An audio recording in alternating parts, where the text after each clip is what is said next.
This is SpaceTime Series 24, Episode 32. Coming up on SpaceTime, the discovery of fast radio bursts dating back 10 billion years. Have astronomers discovered hypothetical boson stars? And NASA's new moon rocket passes a major milestone. All that and more coming up on SpaceTime. Welcome to SpaceTime with Stuart Gary.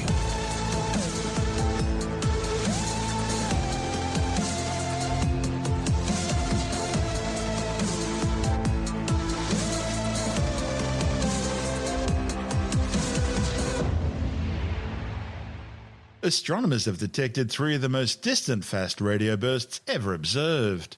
The three bursts are reported in the astrophysical journal Letters. Each have redshifts greater than 3. That means they're each more than 10 billion years old, dating them back to a time when the universe itself was still in its youth. Fast radio bursts are sudden ephemeral flashes of extreme energy, lasting just a few thousandths of a second. But the amount of power released in that time is fantastic. In fact, the average fast radio burst releases as much energy in a millisecond as the sun generates in 3 days. Most fast radio bursts are singular events, never occurring in the same place twice. But of late there have been several so-called repeaters, that is, fast radio bursts which do reoccur at the same location. Now, a fast radio burst only ever occurring once at any location means they're likely to be caused by cataclysmic events such as supernovae. But fast radio bursts occurring at the same location more than once means one of two things. Either there are two different sources which generate fast radio bursts, or they're caused by something other than a cataclysmic event. While their origins remain a mystery, there is a growing line of evidence linking them to a type of highly magnetized neutron star called a magnetar. Because of their cosmological origins, these three newly discovered fast radio bursts have the potential to provide fresh insights into a range of astrophysical problems. Scientists found the three fast radio burst events using China's 500-meter aperture spherical radio telescope, FAST. The study's lead author, Nu Shinui, says the newly discovered events, combined with the first fast radio burst detected by the FAST telescope last year, suggested there could be as many as 120,000 of these events arriving on Earth every day. This is SpaceTime. Still to come, have astronomers discovered hypothetical boson stars? And NASA's new moon rocket passes a major milestone. All that and more coming up on SpaceTime.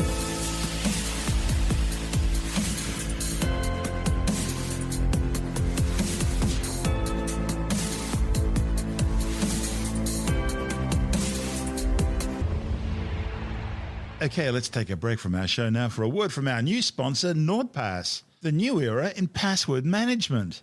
So, I was reading a review of password management providers on Wired the other day, and they mentioned NordPass, saying it's a relatively new kid on the password management block, but it does come from a company with significant pedigree. And of course, they're talking there about NordVPN, the well-known and trusted VPN provider.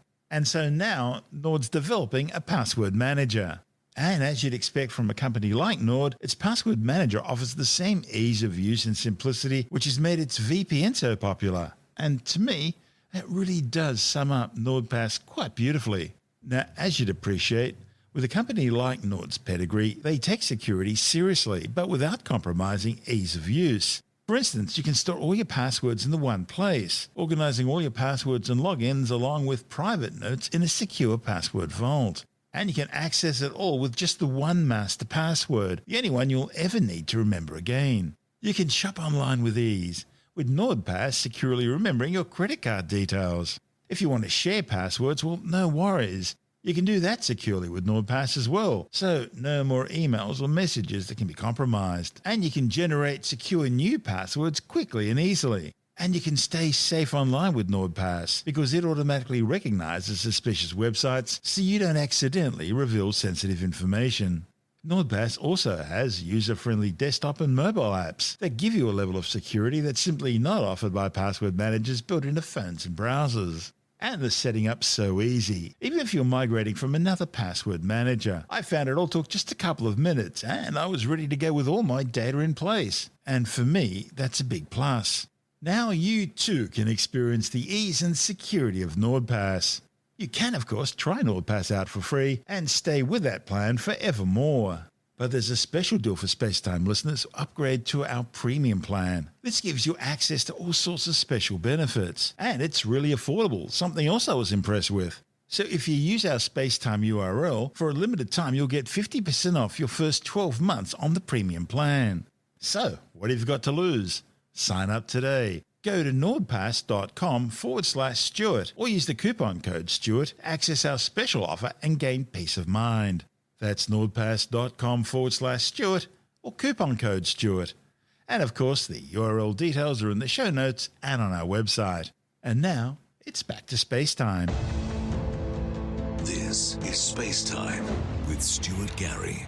A team of scientists are claiming that the heaviest black hole collision ever observed may be something even more mysterious: the merger of two so-called boson stars. A report in the journal Physical Review Letters claims the event, which produced the gravitational wave GW 190521, could be the first evidence for the existence of these hypothetical objects, which are one of the candidates for dark matter, a mysterious invisible substance that makes up most of the mass of the universe. Scientists have no idea what dark matter is, but they know it exists because they can see its gravitational influence on galaxies. Since 2015, the two LIGO detectors in the United States and the Virgo detector in Italy have detected more than 50 gravitational wave signals. Gravitational waves are ripples in the very fabric of space-time. They're generated by some of the most violent events in the universe, such as the merging of superdense objects like neutron stars and black holes. However, the promise of gravitational wave research goes much deeper than this, maybe even providing evidence for previously unobserved and even unexpected objects, in the process shedding new light on mysteries like dark matter. The GW 190521 gravitational wave signal, which was detected in September 2020, was consistent with the collision of two stellar mass black holes of roughly 85 and 66 times the mass of our Sun. The merger resulted in the production of a new black hole of some 142 solar masses. And that's significant because it's the first of a new previously unobserved category of intermediate-sized black holes. So the discovery is of paramount importance because intermediate-sized black holes are a missing link between the other two well-known types of black hole families.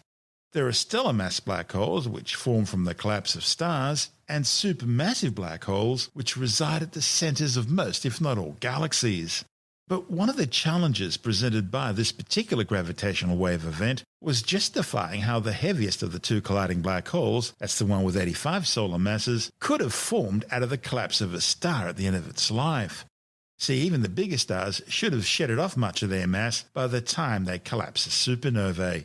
And 85 solar masses really stretches those calculations. So instead, the authors suggest an alternative explanation, one involving the collision of two exotic hypothetical objects called boson stars. Boson stars are one of the many candidates to try and explain dark matter.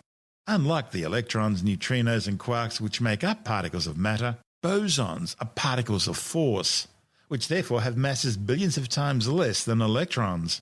In fact, some bosons, such as photons, have no mass at all. The authors compared the GW 190521 signal to computer simulations of boson star mergers, finding that boson stars would explain the data slightly better than the analysis conducted by LIGO and Virgo. Now, if they're right, and that's a big if at this stage, the new findings suggest that because boson star mergers would be much weaker, the event, the collision, would have been much closer, and it would have involved a much larger mass for the final black hole, something around 250 solar masses. If they exist, boson stars would be almost as compact as black holes. But unlike black holes, they don't have an event horizon, point of no return. It's an intriguing idea. To find out more, Andrew Dunkley is speaking with astronomer Professor Fred Watson. We are going to now look at this research, this rather strange issue surrounding large gravitational wave detection, because there's a possibility, according to this latest data, that these gravitational waves are telling us fibs. They're not actually indicating what we thought they were indicating, or not all of them, or maybe none of them. Who knows? What's going on? So it's not all of them. I mean, I think most gravitational wave detections of things like colliding black holes and colliding neutron stars, I think they're secure. I think they're so well modelled that they fit the bill exactly, and they fit all our understanding of what black holes might be like and what constitutes a black hole. I think, generally speaking, gravitational wave astronomy is in good shape, and we're discovering things fairly regularly.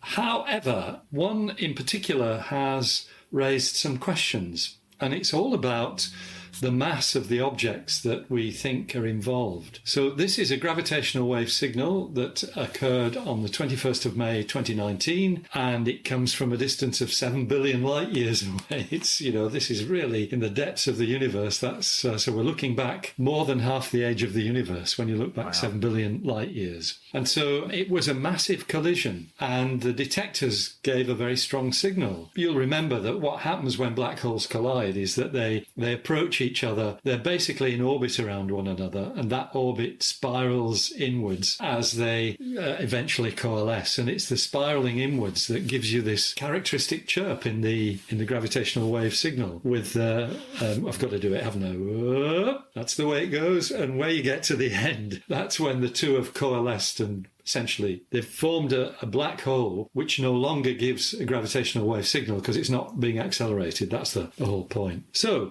this event in 2019, the calculation and the analysis of that signal let the astronomers determine what size of objects we're talking about here. And it was two black holes, one at 66 solar masses and one at 85 solar masses, 85 times the mass of the Sun. And the reason why this is now in the news is that there's been a reanalysis, more of a different interpretation of what these black holes might have been. And it's an international team of very notable astrophysicists. So the suggestion is that these were not actually black holes, but theoretical objects, which are called boson stars. Wow. And now bosons are the subatomic particles that carry force, like the Higgs boson. That's the thing that gives us the mass. The photons are actually bosons, the subatomic particles that are transmitting you and me around the universe at the moment by, electromagnetism. So I have not come across boson stars before, I have to say, and this interested me greatly because it could be a new form of matter. But the astrophysicists involved believe that some of the,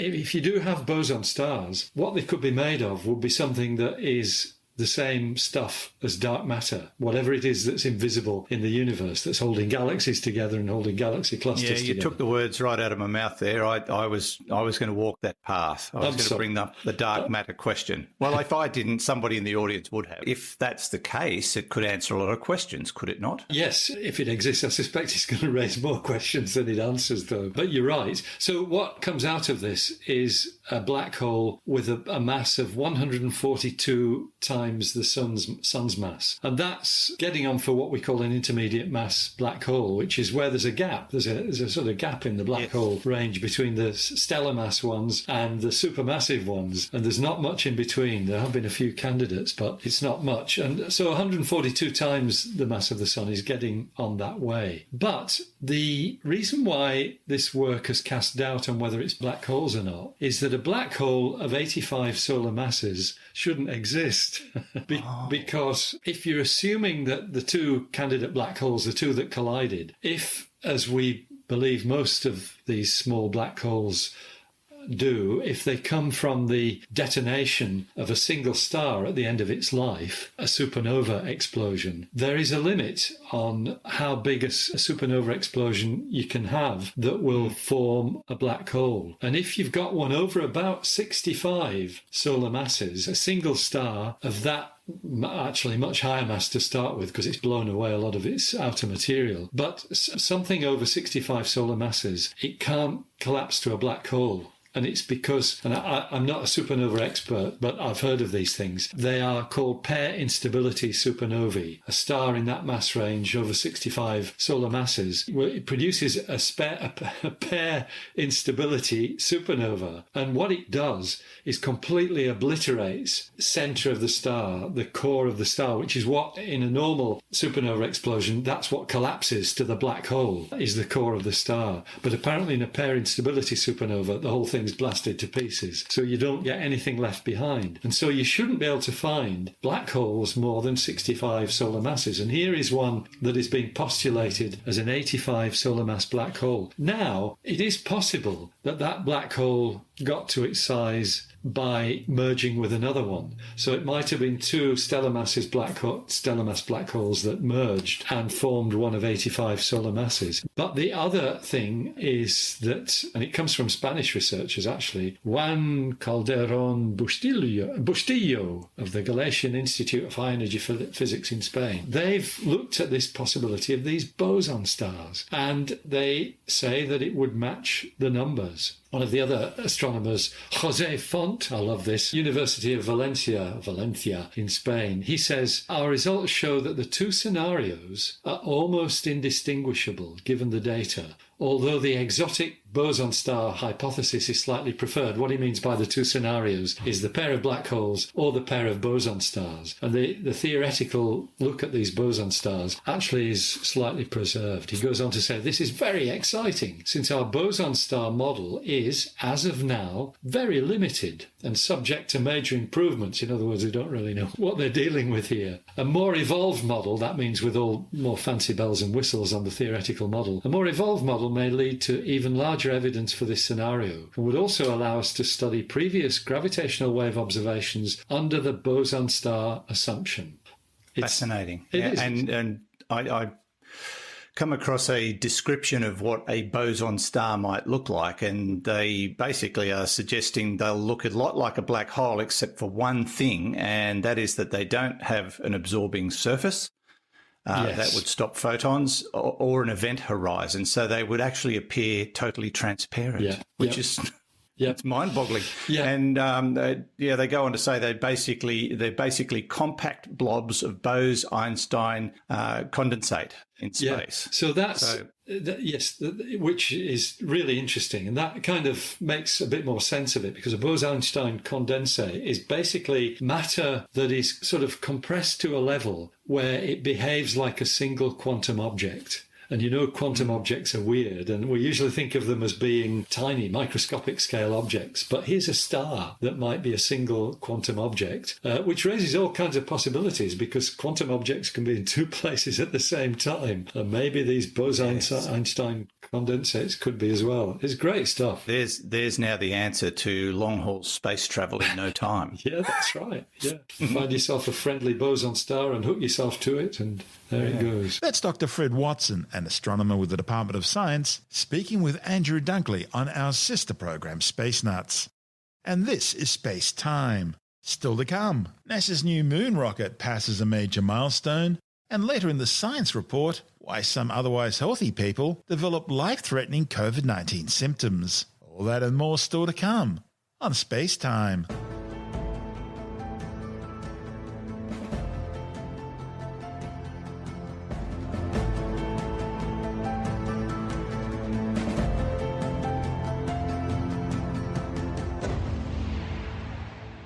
NASA has just completed a successful test firing of the core stage of its new SLS Moon rocket.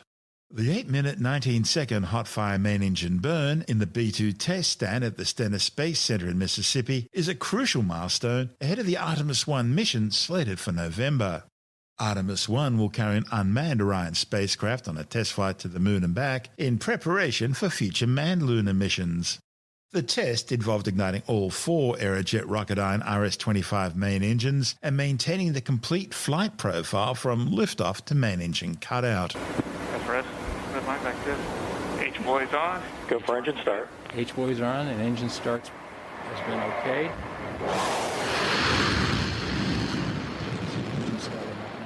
And all personnel, we've got engine start and we're for the plus count. All personnel, please continue to monitor your systems, and Grass is in control.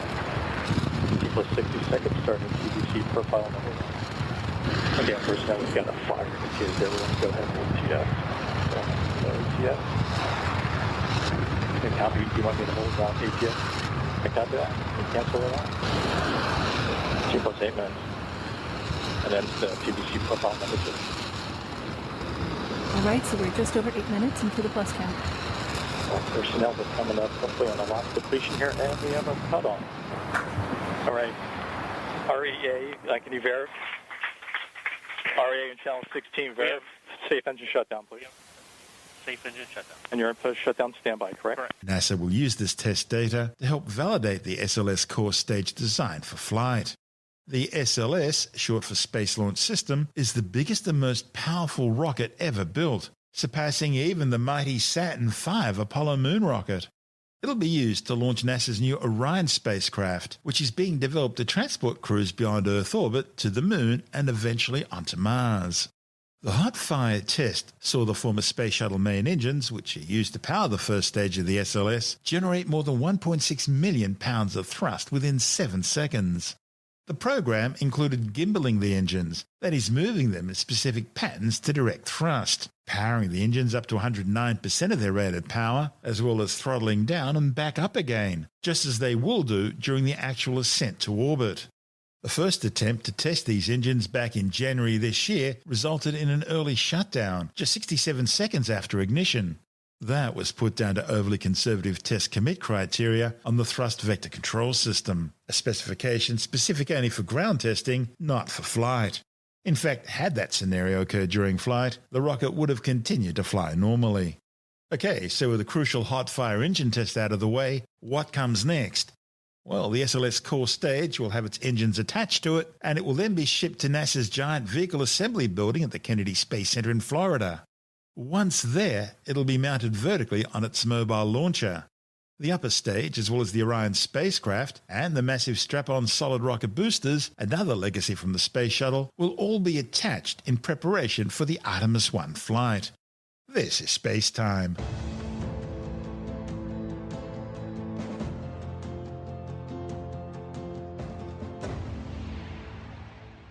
And time now to take another brief look at some of the other stories making news in science this week with the Science Report. 2 new studies have identified why some otherwise healthy people go on to develop life-threatening COVID-19 symptoms. The studies, reported in the journal Science, show that these severe symptoms can develop in people lacking type 1 interferon, a set of 17 proteins crucial for protecting cells and the body from viruses. One study found that 1 in 10 people with life-threatening COVID-19 pneumonia, mostly males, produce antibodies which target and neutralize their own type 1 interferon. That may explain why some men are more likely to develop a severe form of the disease. The second study found a group of people who carry a specific genetic mutation which stops their own immune systems from producing type 1 interferons in response to SARS-CoV-2. In both cases, the lack of type 1 interferon appears to be a common theme among a group of COVID-19 sufferers whose severe version of the disease has thus far been a mystery. Over 2.7 million people have now died from the COVID-19 virus, with another 121 million having been infected since the virus first emerged from Wuhan, China, and spread around the world. Neanderthal fossils discovered in a cave in Belgium and believed to belong to the last survivors of their species in Europe may be thousands of years older than previously thought. Earlier radiocarbon dating of the remains yielded an age of around 24,000 years, suggesting that was when Neanderthals died out in Europe.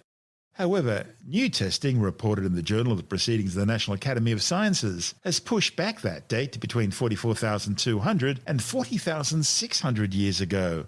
The new robust method still relies on carbon-14 dating, long considered the gold standard for archaeological dating. But it refines the way the specimens are collected to better exclude possible contamination. Facial recognition has been rapidly taking over Moscow since the start of the coronavirus pandemic, with authorities using it to enforce lockdowns and the general public using it for contactless payments. The biometric technology is now expanding right across Russia, with the nation's leading food retailer now rolling out the facial recognition payment system to 3,000 of its stores. The company says its survey showed that 70% of Russians support the so-called face pay system. And even the Moscow Metro is getting on board. You can now buy your train tickets simply through facial recognition. However, the push is alarming human rights activists, who warn of creeping state surveillance by the Kremlin, with authorities known to abuse the system to illegally identify peaceful protesters who were later arrested. The Russian push for facial recognition follows its widespread adoption for public surveillance across China as part of its dystopian social credit score system, which is used to reward and punish citizens depending on their correct behaviour in the eyes of the Communist Party. The social credit score system determines what sort of accommodation people have, what sort of schools their kids can attend, what sort of healthcare is available to them, even what sort of transport they're allowed to use and when they're allowed to travel. And facial recognition is a key part of that system. Geologists have identified a new mineral called kernowite. It was discovered in an old specimen collected at a single location in Cornwall in the 1700s. Kerno is the Cornish word for Cornwall. The specimen became part of the London Natural History Museum's collection in 1964, but it's only now been identified as new to science. Kernowite is a secondary mineral, formed when other rocks close to the surface have their chemical elements mobilised by circulating water. The elements now present within the fluid recombine to create a new mineral from different elements of previously crystallised rock. A new mineral is determined by its chemical composition and the positions of the atoms within a 3D crystal structure. A report in the Mineralogical magazine describes kernowite as unique because one part of its internal structure is dominated by iron instead of aluminum. The Therapeutic Goods Administration approves a new medical app for smartwatches, the World Wide Web turns 32, and Telstra hits 3,000 5G sites. With the details on these and other news from the world of technology, we're joined by Alex Sahar of Reut from ITWire.com. The Apple Watch in the US, in New Zealand, Hong Kong, Singapore, Korea, other places, has had the ability to do the ECG function of the Apple Watch 4, 5 and 6, and also to check for atrial fibrillation.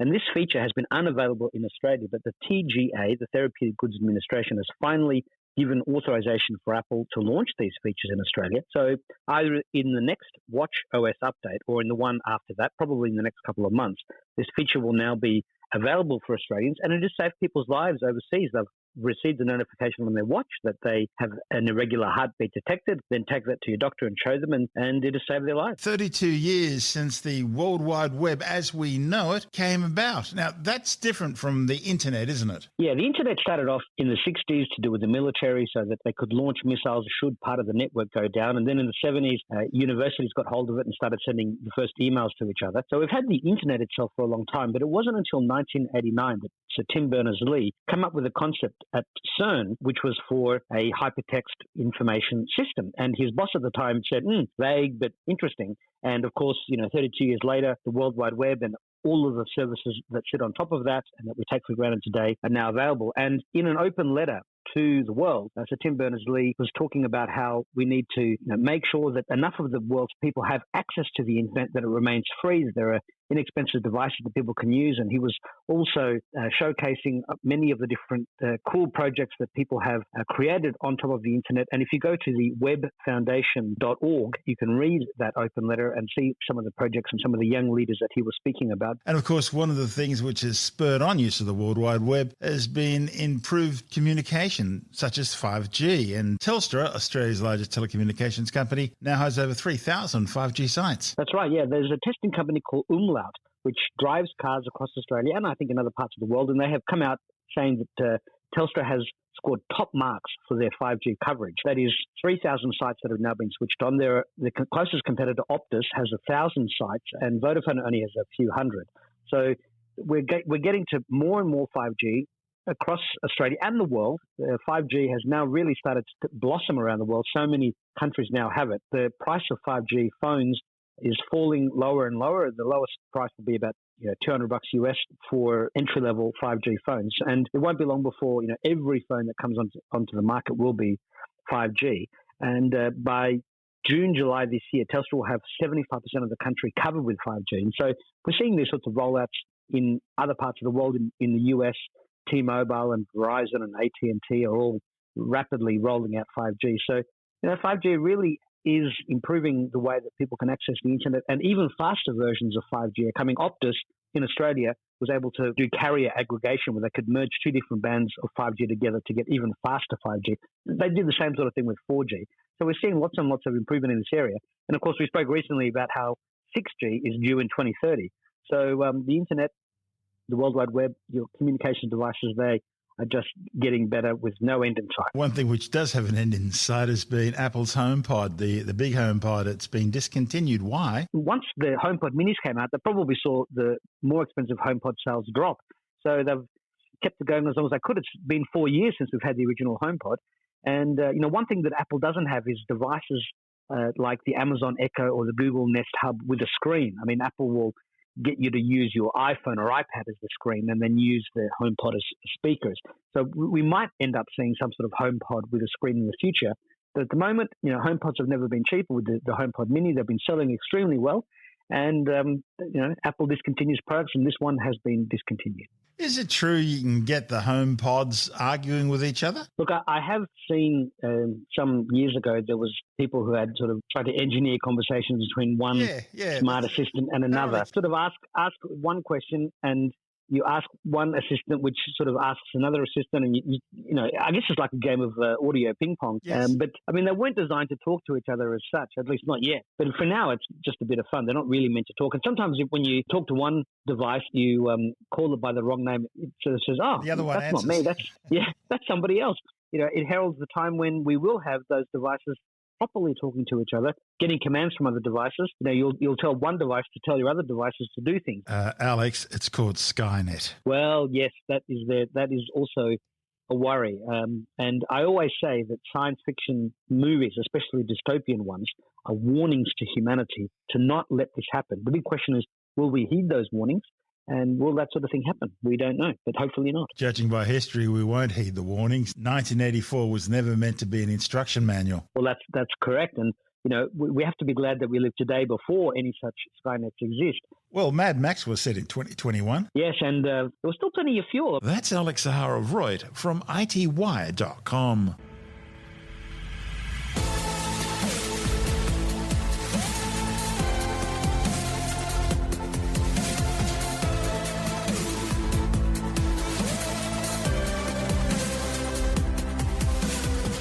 That's the show for now.